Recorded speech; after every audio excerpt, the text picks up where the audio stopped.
7 दिन लगातार रेप, एक नहीं दो नहीं पूरे 23 लड़कों ने किया रेप। ड्रग्स देकर किया रेप और बनाते रहे वीडियो। नमस्कार, हमारे खास शो ये हिंदुस्तान है में आपका स्वागत है और मैं हूं आपके साथ महक सादारी। यूपी से आई इस खौफनाक रेप की खबर ने दरिंदगी की सारी हदें पार कर डाली। रूह कपा देने वाला ये मामला उत्तर प्रदेश के बनारस का है, जहां एक ग्रेजुएशन की छात्रा को किडनैप कर पूरे 23 दरिंदों ने लड़की के साथ दिन रात बलात्कार किया। सुनकर भी शरीर में कंपन होती है कि पूरे 7 दिन तक एक लड़की का बलात्कार होता रहा, लेकिन किसी को कुछ खबर नहीं हुई। दरअसल 19 साल की ये लड़की ग्रेजुएशन की छात्रा है। ये लड़की 5 भाई बहन है, जिस कारण घर में आर्थिक मदद के लिए पढ़ाई करने के साथ ही ये युवती एक होटल से जुड़े स्पा सेंटर में भी काम करती है। हर दिन की तरह एक दिन वो अपने काम पर निकली, लेकिन घर वापस नहीं लौटी। 29 मार्च को लड़की घर से निकली और 4 अप्रैल को बदहवास हालत में रिगड़ रिगड़ कर घर पहुंची। इन 7 दिनों में जो दरिंदगी इसके साथ हुई वो सुनकर आपके भी रोंगटे खड़े हो जाएंगे।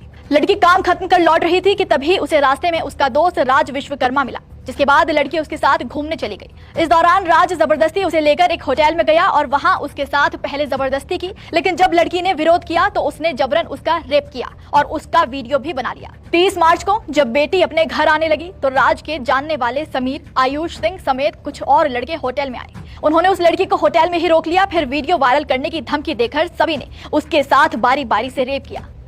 लड़की का फोन भी उन्होंने छीन लिया, इसलिए वो किसी को फोन भी नहीं कर पा रही थी। लड़की खूब चिल्लाई, लेकिन किसी ने उसकी एक नहीं सुनी। लड़की को पूरे दिन होटल में रखने के बाद अगले दिन 30 मार्च को उन लड़कों ने अपने अन्य दोस्त, जिसमें सोहेल, अनमोल, दानिश, साजिद और जाहिद, इन सबको शामिल किया और होटल बुलाया और फिर सबने मिलकर लड़की का गैंगरेप किया और साथ साथ इसका वीडियो भी रिकॉर्ड कर लिया। इन सबसे पहले लड़कों ने लड़की को ड्रग्स सुंघाए और फिर जब वो नशे में धुत हो गई फिर उसके साथ रेप किया।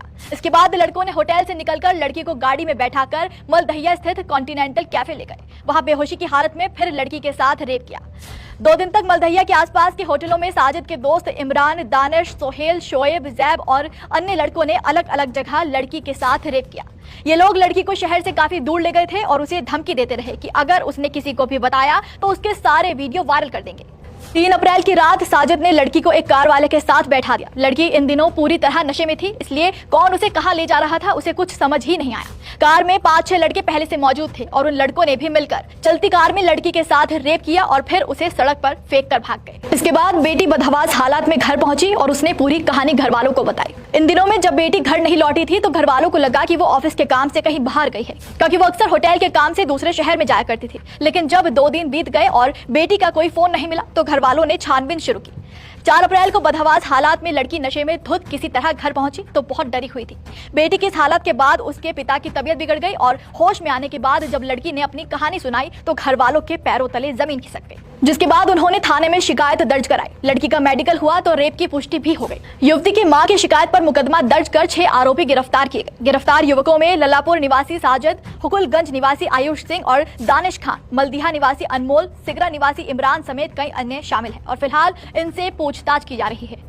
ये तो वो लड़के हैं जिनमें से कुछ का नाम लड़की को याद रहा, लेकिन जो अज्ञात हैं वो अब तक आराम से शहर में घूम रहे हैं। पुलिस का कहना है कि अन्य आरोपियों की गिरफ्तारी के लिए पुलिस की 3 टीमें लगाई गई हैं। पुलिस ने इस मामले में क्या कुछ कहा वो भी आप सुन लीजिए। आज 6 अप्रैल को थाना लालपुर में सामूहिक दुष्कर्म की शिकायत प्राप्त हुई। इसी के क्रम में ये बताना चाहूंगा कि ये घटनाक्रम 29 मार्च से 4 अप्रैल का है, जिसमें पीड़िता का ये कहना है कि 29 मार्च को सर अपनी मर्जी से गए थे तो उसके पास 4 तारीख को पीड़िता के परिजनों द्वारा पुलिस को थाना लालपुर को सूचना दी गई कि उनकी बच्ची घर से चली गई है। उसके संबंध में मुख्य दर्ज करवाई और सेम ही डे थाना लालपुर पुलिस द्वारा बच्ची को साइकिल पर बरामद किया गया। उस दिन ना पीड़िता के द्वारा ना उनके परिजनों द्वारा किसी तरह को शिकायत दी गई कि कोई दुष्कर्म हुआ है। इस खबर को सुनने के बाद लोग सभी आरोपियों की कड़ी से कड़ी सजा की मांग कर रहे हैं और कानूनी रूप से इन्हें क्या सजा मिलनी चाहिए और क्या देश का कानून कहता है वो भी हम आपको बता देते हैं। गैंगरेप के दोषियों को भारतीय दंड संहिता यानी आईपीएस के तहत कड़ी सजा का प्रावधान है, जिसमें न्यूनतम 10 साल की सजा और आजीवन कारावास या फिर मृत्यु दंड तक शामिल हो सकता है। आईपीसी की धारा 376 के तहत बलात्कार के लिए सजा का प्रावधान है, जिसमें कम से कम 10 साल की सजा और आजीवन कारावास की सजा शामिल है। आईपीसी की धारा 376 डी के तहत यदि बलात्कार में कई लोग शामिल हो तो सजा और भी गंभीर हो सकती है, जिसमें आजीवन कारावास या मृत्यु दंड भी शामिल हो सकता है।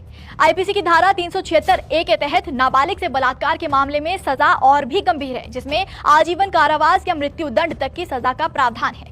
लेकिन इस मामले में अब तक कोई ठोस कदम नहीं उठाया गया। कमाल है ना, पूरे 7 दिन तक दिन रात रेप हुआ। होटल, लाउंज, कैफे, कार, सड़क, हाईवे, हर जगह एक लड़की के साथ हैवानियत होती रही।